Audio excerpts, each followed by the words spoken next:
नमस्कार, सुस्वागतम. धन्यवाद.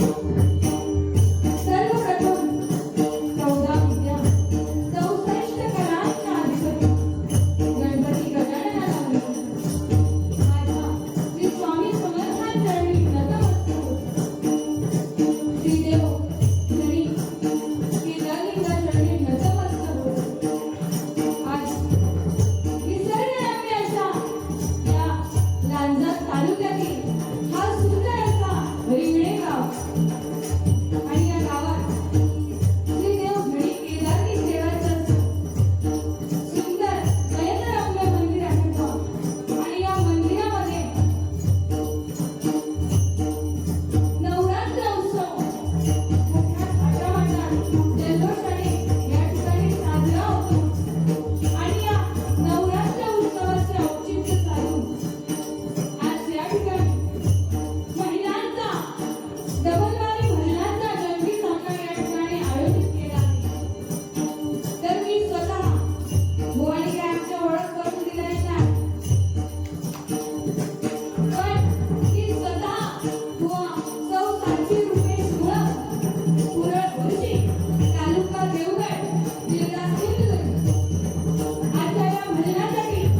याकडसून गोमांडा याकडला गोमांडा आणि आमच्या दोघांच्या बोलण्या किंवा इतर गाण्याकरता जो रिस्पॉन्स नाही मिळालो तर आमका असं वाटलेला की खैतरी आम्ही टकल्यांच्या गल्लीत हल्लो विकू गेला. पण तुमच्याकडे बघून तसं काय वाटत नाही आणि तुमका सांगायला पण लागला नाही की टाळ्या वाजवा म्हणून. खरोखरच बुवा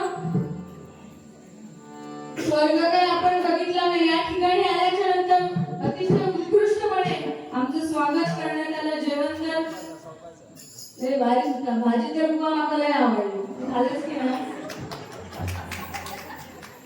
ज्यांनी कोणी केलेलं असेल त्यांचे आभार. खरोखरच त्यांच्या हातात चव. संतोष तातोजी आयरे याचकडून आमच्या पकवाज वादक कुमार रितेश पांचा याच्यासाठी 200 रुपयाचा बहुमोलाचा पारितोषिक धन्यवाद. तर खरोखरच या ठिकाणी आल्याच्या नंतर उत्कृष्टपणे असं स्वागत बुवा आपलं करण्यात आलं आणि खरोखरच बुवा मंदिर अतिशय नयनरम्य आहे. कारण स्वर्ग काय आपण अजून बघितला नाही बरोबर ना. पण या ठिकाणी आल्याच्या नंतर खरोखरच बुवा आपण स्वर्गात आलो हा कुठेतरी म्हणाला एक भाग आहे. खरोखरच अतिशय नयनरम्य असं बुवा आपल्याला या ठिकाणी मंदिर पाहायला मिळते आणि हे बुवा आपलं भाग्य आहे. कारण अशा पवित्र ठिकाणी कारण या मंदिराचा वर्धापन दिन झाला बुवा अजून वर्ष पण झालं नाही आणि पहिल्यांदाच आपल्याला या ठिकाणी डबल वारी करण्याची संधी मिळाली. खरोखरच हे आमचं भाग्यच आहे आणि पुन्हा एकदा तुम्हाला रिंगणे गावच्या सर्व ग्रामस्थांचे या ठिकाणी आम्हाला भजन करण्याची संधी दिली. खरोखरच लाख लाख आभार मानते.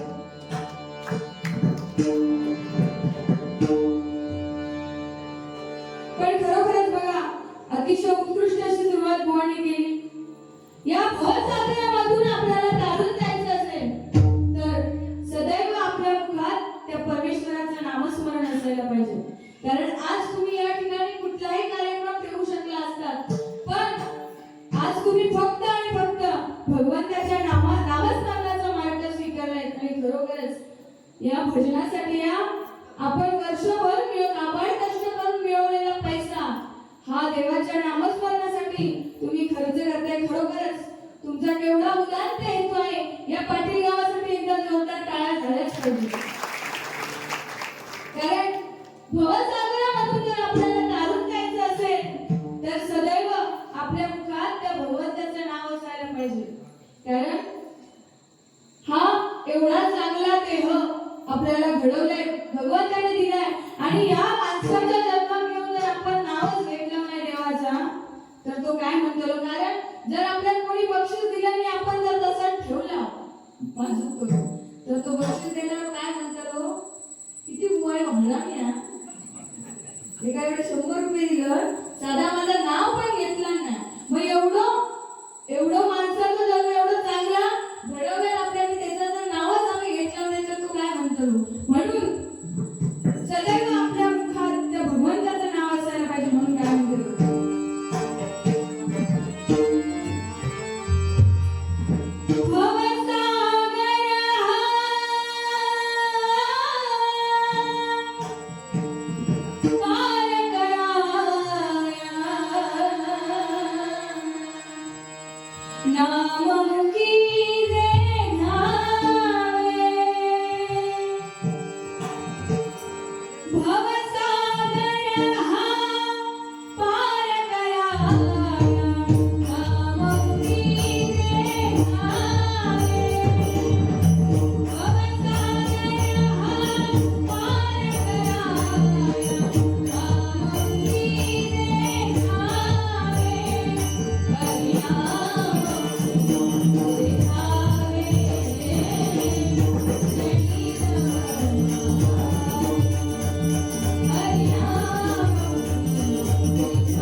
ज्यासाठी येथे आलो प्रथम त्या भगवंताचं नामस्मरण करूया.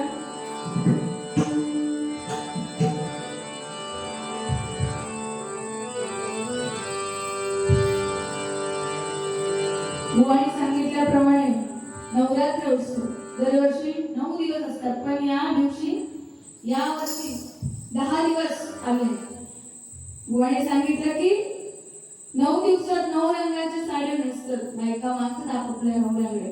पण या वर्षी प्रत्येकाच्या नवऱ्या आपापल्या बायकांना 9 दिवसाचे 9 रेनकोट घेऊचे लागणार. यावर्षी साडी नको म्हणती, 9 कलरचे रेनकोट आणा.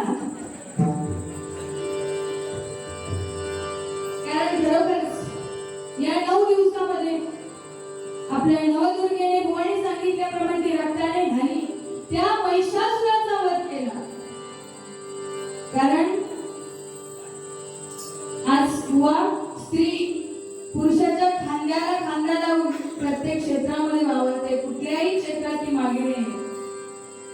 तर त्या भगवंताचं नामस्मरण करूया.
शिवे सर्वार्थ साधिके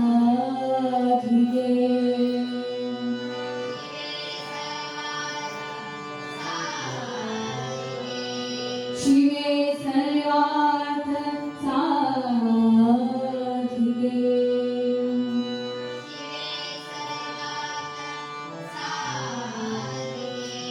शरण्ये त्र्यंबके गौरी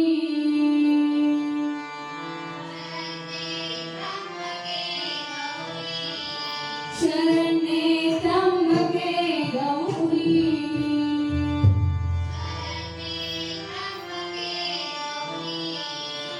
नारायणी नमोस्तुते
हाय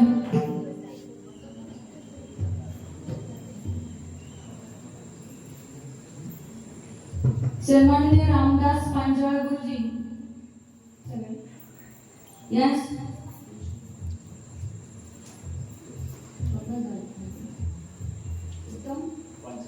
उत्तम पांचाळ यांच्याकडून आमचे पप्पा झाले त्याच्यासाठी हे 100 रुपयाचं बहुमूल्य असं पारितोषिक स्वीकारले. तसेच रामदास पांचाळ गुरुजी यांच्याकडून ही पप्पा झाले यासाठी हे 200 रुपयाचं बहुमूल्य असं पारितोषिक स्वीकारले. धन्यवाद. हाय या ठिकाणी नोटेशन सादर करते. भुवानी आमच्या नोटेशन सादर केलं. जय जय रामकृष्ण हरी, जय जय रामकृष्ण हरी. वा जो उच्चारी तो झाला सुखी संसारी. कारण या राम नामामध्ये एवढी ताकद आहे की आपल्यावर किती संकट येऊ द्या, किती दुःख असू द्या, पण यातून तारून येणारं हे हरिनाम आहे. कारण हा मंत्र तसा आहे. नाहीतर कंटाळले की जय जय रामकृष्ण हरी यांच्या भजनापेक्षा घरची झोप बरी. पण खरोखरच या ठिकाणचे बुवा हे भजनी श्रोते आहेत, त्यांना मानलं पाहिजे. कारण सुरुवात झाल्यापासून अगदी व्यवस्थित ऐकता. काय उडव काय की काय पेटव, बरोबर ना? नाहीतर पहिल्या बुवा सुरुवात केला की बुवा उडव पेटव, आकडे दुसऱ्या सुरुवात केला बदलवून टाक. त्याला काय तसं जरी तुम्ही सांगितलं तरी ह्याच्या अंगाला झाला काढण्यासारखं काय नाही. असो एक गमतीचा भाग हुआ. पण खरोखर जय जय रामकृष्ण हरी या मंत्रातील हे 3 शब्द आहेत. हुआ राम. राम म्हणजे आपल्याला आनंद देणारा, वातावरण आनंदमय करणारा म्हणजेच तो राम. आणि त्यातला दुसरा शब्द म्हणजे कृष्ण. कृष्ण काय करतो? आम्ही दोन्ही बुवा जे काय गातो, जे काय सांगतोय, तर तुम्हा सर्वांना आमच्याकडे आकर्षित करण्याचं काम तो कृष्ण करतोय. कारण नवविधा भक्तीमध्ये श्रवण भक्तीला जास्त महत्व आहे. कारण जरी आम्ही दोन्ही बुवा त्या भगवंताचं नामस्मरण गुणगान गात असलो तरी पहिला पुण्य आमच्या पदरात नाही तर तुमच्याच पदरात. कारण तुमच्या या भक्तीत, श्रवण भक्तीत जास्त महत्व. तुम्ही करताच ती 1 नंबर आणि आम्ही करता तर 2 नंबर, म्हणजे टाळो बाजार नाही. तुमच्या नंतरचा पुण्य आमच्या पदरात. हा कृष्ण तुम्हा सर्वांना आमच्याकडे आकर्षित करण्याचं काम करतो. आणि हरी, हरी म्हणजे दुःखांचा नाश करणारा, दुःखांचा विनाश करणारा तो हरी. म्हणून म्हटलं जय जय रामकृष्ण हरी जो उच्चारी तो झाला सुखी संसारी. बरोबर. या ठिकाणी बुवा आता मी नोटेशन सादर करते. श्रीदेव धणी केदारी म्हणजे धनु हा शिवशंभूंचाच अवतार. बघा शिवशंभूंचं नोटेशन या ठिकाणी सादर करते. पण ब्रह्मा विष्णू महेश विधाता म्हणजेच ब्रह्मा जन्माला घालायचं काम विधाता करतोय. आणि पालनहार म्हणजेच विष्णू. सर्वांचं पालन पोषण करण्याचं काम विष्णू करतात. आणि महेश, महेश म्हणजे सगळ्यांचा संहार करायचं काम करतायत. ब्रह्मा विष्णू महेश या प्रत्येकाला 2-2 बायका. ब्रह्मा विष्णू महेश या प्रत्येकाला 2-2 बायकांनी. होय आता एक भेटताना कठीण जाईल. कारण कुवारी आमच्या मगाशी सांगितलं दांडिया खेळून जाता काय भेटली तर भेटली, बघू तरी म्हणता समाधान. तुम्ही खेळताच दांडिया इकडे?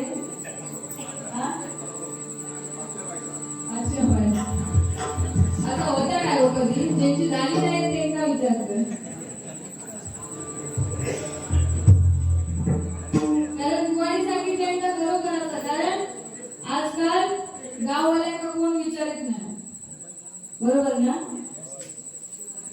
गाववाल्यांना कोण पोरी देत नाही. एका मुंबईवाला होईल, एका मुंबईवाला होईल. पण आजकाल बघू गेला तर पोरीपेक्षा पोरींच्या आवश्यकता नुसतं डिमांड दिला. पण कारण प्रत्येकाचं आई वाटत असतं, असं मी म्हणत नाही वाईट, कारण प्रत्येकाचं आई वाटत असतं होय ना हो, की माझी मुलगी काहीतरी सुखात नांदू दे, चांगल्या घरात जाऊन दे, जा माका सुख मिळालं नाही तर माझ्या मुली मिळू दे, असं प्रत्येकाचं आवश्यक वाटत असतं. पण गाववाले काय अगदीच उपास नसतं हो होय ना, इकडे सगळे गाववाले करतात, काहीतरी आपले मुंबईवाले असले तर. पण खरोखरच शेवटी काय, जा आपल्या नशिबात दिलेला तर कधी कोणाला चुकला नाही. पण बघा त्या ब्रह्मा म्हणजेच ब्रह्मा विष्णू महेश या प्रत्येकाला 2-2 बायका. आणि बघा एक उदाहरण सांगते, म्हणजेच रावणासारखा विद्वान कोण नव्हता बुवा, रावणासारखा विद्वान कोण नव्हता. एकदा बघा रावणाची आई वाळूमध्ये शिवलिंग बनवत होती, तेव्हा त्या रावणाने लांबून पाहिलं आणि तो त्वरित आपल्या आईजवळ आला. आईला विचारतोय की माते, या वाळूमध्ये तू कशाला शिवलिंग बनवतेस? मी साक्षात शंभू देवाकडे जाऊन तुझ्यासाठी शिवलिंग घेऊन येतो, असं रावणाने सांगितलं. त्वरित गेला आणि एका जंगलात त्याने घोर तपश्चर्या केली, शंकरांची घोर तपश्चर्या केली. शेवटी शंभूदेव म्हटलं तर भोळे सांब सदाशिवच, त्यांची कोणी तपश्चर्या करो लगेच त्यांच्यावर प्रसन्न होता. तर त्या रावणावर त्यांनी तपश्चर्या केली आणि रावणावर आपले शंभूदेव प्रसन्न झाले आणि रावणाला सांगितलं की तुला काय हवं ते माग. त्याबरोबर रावणाने लगेच सांगितलं की मला माझ्या आईसाठी एक शिवलिंग पाहिजे. लगेच शंभूदेवांनी रावणाने मागितल्याबरोबर त्या शंभूदेवांनी त्याला शिवलिंग देऊन टाकलं आणि शंभूदेवांनी शिवलिंग दिल्याबरोबर ते शिवलिंग रावणाने घेतलं, आपल्या खांद्यावर मारलं आणि तो निघाला. आणि ही वार्ता साऱ्या देवांना समजली. सारे देव कुजबुजू लागले की जर हे शिवलिंग त्या रावणाच्या घरी गेलं तर आपल्या देवांचं काही खरं नाही. मग त्या देवांनी काय केलं, त्या रावणाला ते शिवलिंग त्याच्या घरी न्यायला द्यायचं नव्हतं. मग त्या साऱ्या देवांनी मिळून काय केलं बघा, त्या रावणाला लघुशंकेची कळ दिली. म्हणजे समजलं ना, 1 नंबर का, लघुशंकेची कळ दिली. आणि रावण म्हणतोय की एवढं पवित्र शिवलिंग माझ्या हातात असताना मी या घाणेरड्या कामात कसं जाऊ, असं तो रावण मनात म्हणतो. तुला चालत ना मालवणी बोलला तो मध्ये तर तो काय म्हणता की एवढा पवित्र शिवलिंग माझ्या हातात असताना मी एवढ्या घाणेरड्या कामात कसं काय जाऊ. तर वाटेतच ती लघुशंकेची कळ कोणी दिली होती, देवांनीच. आणि आपल्या गणपती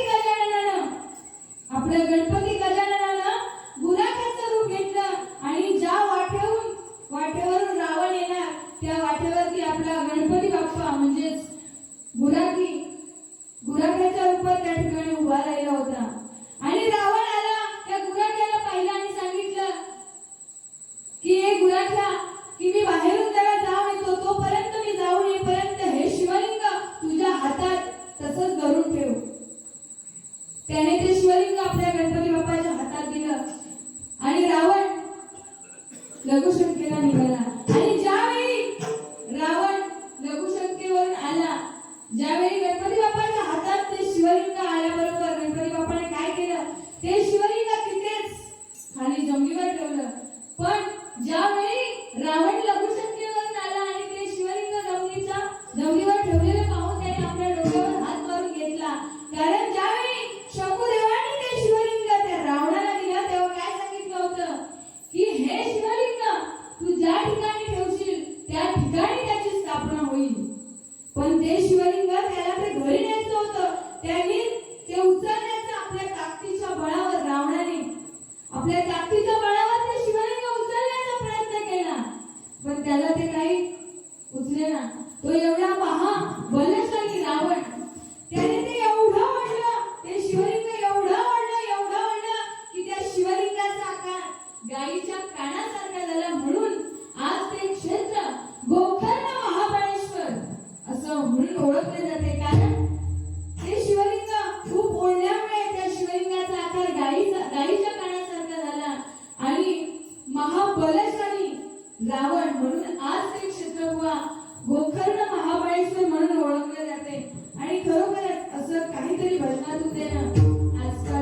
ही बुवा कानाची गरज आहे. कारण बघा आता कुठेतरी आपली भजन संस्कृती ही बुवा विसरत चालली आहे. कारण आता गणपती गेले, गणपती त्याच्यानंतर हा नवरात्र. गणपती सारी आम्ही सिंगल वारी करून गेला हो, आणि जवळजवळ 70-75 वर्षाचे आजोबा होते.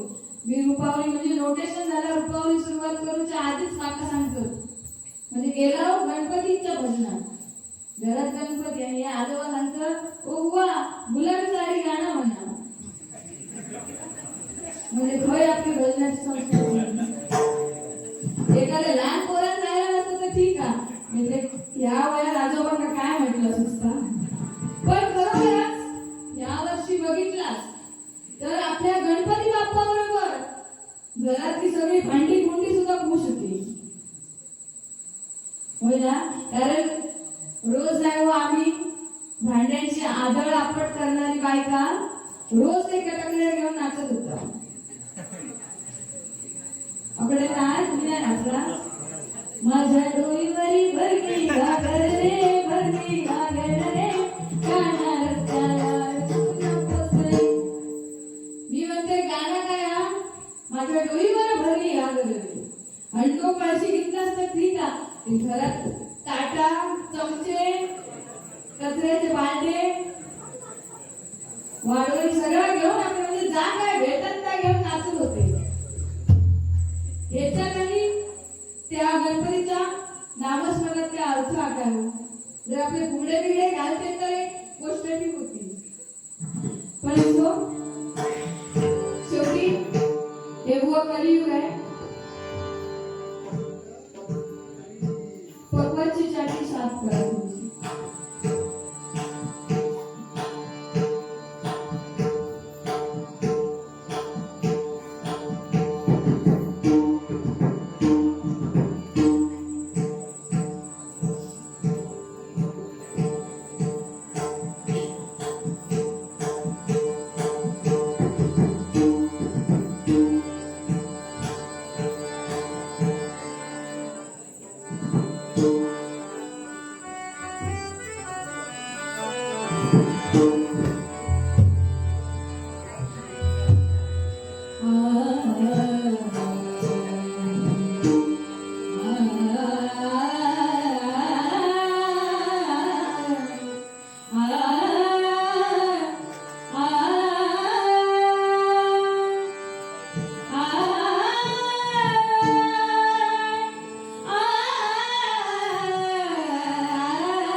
संजय आरे यांच्याकडून हे 200 रुपयाचं बहुमान असं पारितोषिकाला स्वीकारते. धन्यवाद.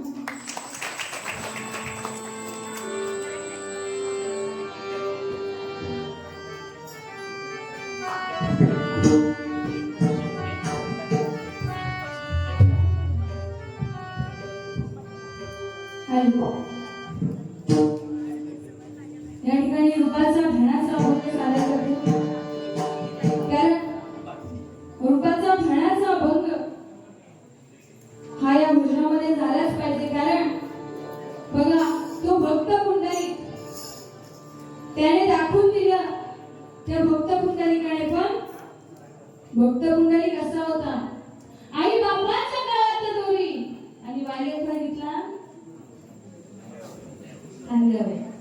आई बापाच्या काळात दोरी आणि बायको खांद्यावरी. आई वडिलांचे असंख्य हाल केले, पण ज्यावेळी ही चूक लक्षात आली त्यावेळी त्यांनी आपल्या आई वडिलांची सेवा करायला सुरुवात केली. बुवाने सांगितलं, आपल्या आई वडिलांची सेवा करा. हो, कशाला जाता दूर, इथेच पंढरपूर. कारण खरोखरच साक्षात त्या पांडुरंगाला प्रत्येकाच्या घरी पोहोचता येत नाही, प्रत्येकाच्या घरी जाता येत नाही. म्हणून त्याने प्रत्येकाच्या घरात एक आई निर्माण केली. आ म्हणजे आत्मा आणि ई म्हणजे ईश्वर. खरोखरच आपल्या घरात साक्षात त्या देवाच्या रूपात आपले आई वडील आहेत. तर त्या पुंडलिकाने काय केलं की आपल्या आई वडिलांचे असंख्य छळ केले. आणि ज्यावेळी ही चूक लक्षात आली त्यावेळी त्याने आपल्या आई वडिलांची सेवा करायला सुरुवात केली. आणि आपल्या आई वडिलांची सेवा करतो हे पाहून साक्षात पांडुरंग त्या पुंडलिकाच्या भेटीसाठी त्याच्या दरबारी आला. आणि काय सांगतोय पुंडलिकाला की अरे पुंडलिका, तू तुझ्या आई वडिलांची सेवा करतोस हे पाहून मी तुझ्यावर प्रसन्न झालोय.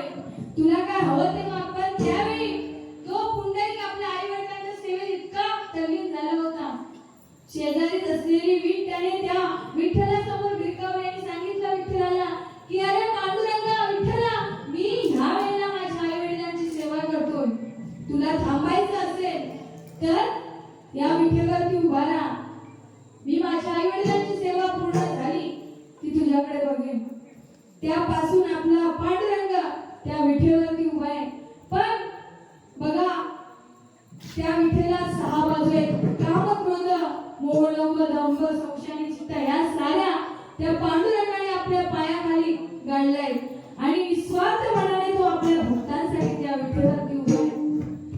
आणि खरोखरच त्या आई वडिलांच्या सेवेमुळे त्या पुंडलिकाला पांडुरंगाने वर दिला की ज्या ज्या ठिकाणी माझ्या नामाचा घोष होईल, ज्या ज्या ठिकाणी माझं नाव पुकारलं जाईल, तर माझ्या नावाऐवजी पहिले नाव तुझं पुकारलं जाईल. म्हणून आपण आज भजनामध्ये म्हणतोय बुवा, पुंडलिकावर दे हरे विठ्ठल. तर खरोखरच आपल्या आई वडिलांची सेवा करा. खूप उंचावर गेलो तरी, खूप उंचावर गेलो तरी तुम्ही कितीही कर्तृत्व गाजवा, झेप कमी पडते.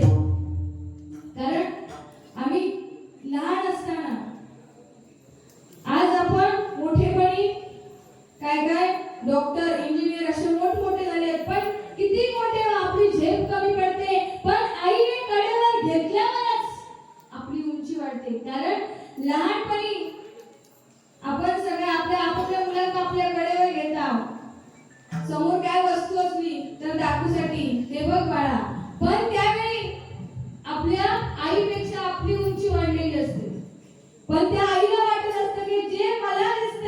जे मला पाहायचे ते माझ्या मुलाला पण पाहिलं पाहिजे, मुलाने पण पाहिलं पाहिजे, म्हणून ते दाखवण्याचा प्रयत्न करते. म्हणून म्हटलंय खूप उत्साह केला तरी तुम्ही किती कर्तृत्व दाखवा, झेप कमी पडते, पण आईने कडेवर घेतल्यावरच आपली उंची वाढते. अहो उगाच कशाला अध्यात्म आणि श्रद्धेच्या गोष्टी आणता, अहो उगाच कशाला अध्यात्म आणि श्रद्धेच्या गप्पा आणता. अहो आईच्या पोटी जन्माला येता आणि देव कुठे म्हणता. आईला सतत मुलांचा ध्यास, त्यांच्या प्रेमाची धुंदी. बाळांनी गंमत आणली नाही तरी आई सदा आनंदी. नका करू स्पर्धा कुणाशी, नको कुणाचा हेवा. नका करू स्पर्धा कुणाशी, नको कुणाचा हेवा. जग जिंकायचं काय तुम्हाला, मैत्री म्हणा, जग जिंकायचं काय तुम्हाला. मग आईच्या पायावरती डोकं ठेवा, आईच्या पायावरती डोकं ठेवा. एक वेळ जर आपल्या घरातील देवांच्या पाया नाही पडला तरी चालत, पण आई वडिलांच्या पाया पडला असत, जरी 33 कोटी जरी तुमच्या विरोधात असले तरी आपला काय वाकडा होऊ शकत नाही. एवढी ताकद आई वडिलांच्या सेवेमध्ये आहे.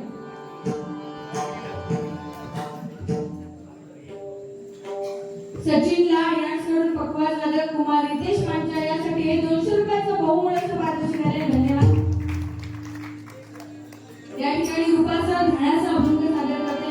पण बरोबरच आज आपल्या माता भगिनींच्या कपाळावरील कुंकू, आपल्या अंगणातील तुळस आणि मंदिराचे कळस हे फक्त आणि फक्त आपल्याला छत्रपती शिवाजी महाराजांमुळेच पाहायला मिळते. कारण आज बुवा जरी आपण त्यांच्याबद्दल किती बोललो तरी ही रात्र सुद्धा कमी पडेल एवढं काम त्यांनी केले. कारण बघा 750 वर्षापूर्वी आपल्यावर अनेकांचे पारतंत्र होतं, आपण अनेकांचे गुलाम झालो होतो, पण आई जिजाऊच्या पोटी एक नररत्न जन्माला आला, त्याला आपण छत्रपती शिवाजी महाराज म्हणतो. कारण हे सण साजरे करतोय तो कोणाच्या जीवावर, आपल्या महाराजांच्या जीवावरती. पण आज आपण म्हणतो की महाराज पुन्हा जन्माला या, पण माझ्या घरात नको, शेजाऱ्याच्या घरात. तू मागे बढ़ो, आज काय तू मागे बढ़ो, हम कपडे संभालते. पण ज्यावेळी आपले महाराज आपल्या जिजाऊ माते जिजाऊच्या गर्भामध्ये असताना आई जिजाऊला डोळे कसले लागले तर ढाल आणि तलवारीचे, घोड्यावरती स्वार होण्याचे. आणि आजकाल अंक कसले लागतं, तुम्ही पण तुमच्यातलाच हो. आवळे तिथे बोरा गेली, आता काय व्हा, हा तुम्ही काय डोळे पुरवलाच नाही बायकोचे, माहित आहे जाऊ दे, कारण सगळ्यांचे डोळे काय सारखे नसतो. आता आवळ्याचे जे बोरा त्यांना कोण नाही विचारत, आता काय हवा, चिकन लॉलीपॉप, हाका नूडल्स आणि काय तर चाव चाव. मग पोरं पण चाव चाव करतो. आणि जास्त करून आता तुम्हाला बघा सांगितलं जवळ बघा कमी काय मोबाईल, आता जास्त करून मोबाईल हो. पण आता सांगू गेला तर ज्यावेळी माणसं झोपतात रात्रीची, म्हणजे तेव्हा म्हणायचं माणूस झोपलो की त्याला आराम मिळा होतो, माणूस झोपलो की त्याला आराम मिळा होतो. पण आता माणूस झोपलो की मोबाईलला ते आराम मिळतो. पण खरोखरच अजून काय शोध लागलो नाही की त्या मोबाईल मध्ये काय असतं जीवनसत्व. कारण एक दिवस 1 तास जरी वापरलो नाही ना तर माणूस अगदी सैरावैरा होतं का काय सुचत नाही. मग त्याचा अजून शोध लागलो नाही. पण खरोखरच मोबाईल जेवढं हा चांगलं तेवढंच त्याचे परिणाम सुद्धा वाईट आहेत.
आयरे यांच्या स्मरणार्थ सन्माननीय संजय आयरे यांच्याकडून हे 500 रुपयाचं बहुमूल्याचं पारितोषिक स्वीकारण्यात येणार.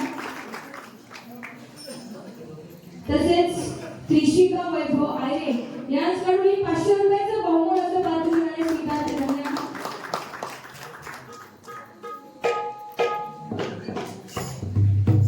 तसेच बैलगाडा प्रेमी कणिश आयरे